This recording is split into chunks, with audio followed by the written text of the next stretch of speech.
আসলে মানে আন্দোলনটা হয়ে যাওয়ার পরে মানে এটা একটা ট্রেন্ড হয়েছে, সবাই এখানে পেন্টিং করতেছে দেয়ালে।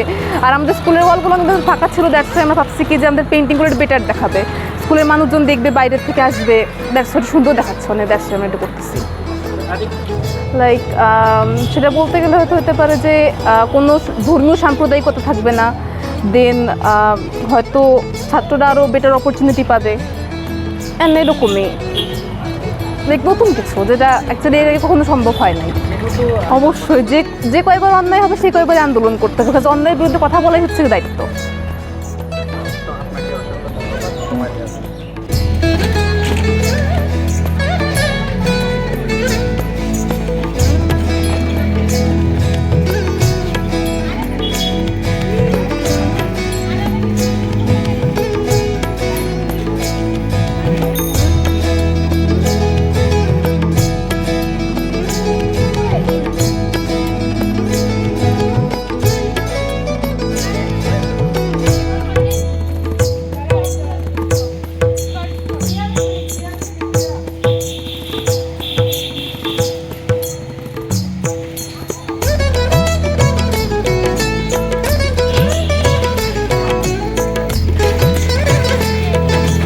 মানে কোটা আন্দোলনের সময় আমি আর্টিস্ট হিসেবে সেরকম কিছু করতে পারি নাই, মানে বাসায় ছিলাম এরকম।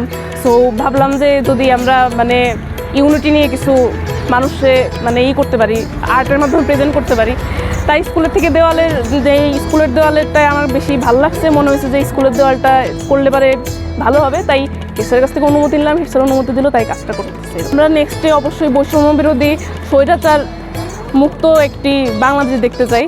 এটা মানে আমাদের যে নেক্সট জেনারেশন জেনজি, এটা আমাদের কাছে, আমাদের এই জেনজির একটাই এরকম কামনা যে আমরা একটা ভালো স্বৈরাচার মুক্ত দেশ দেখতে চাই। আর দেশের জন্য মানে অর্থনৈতিক উন্নতি সবচেয়ে বেশি জরুরি আপাতত।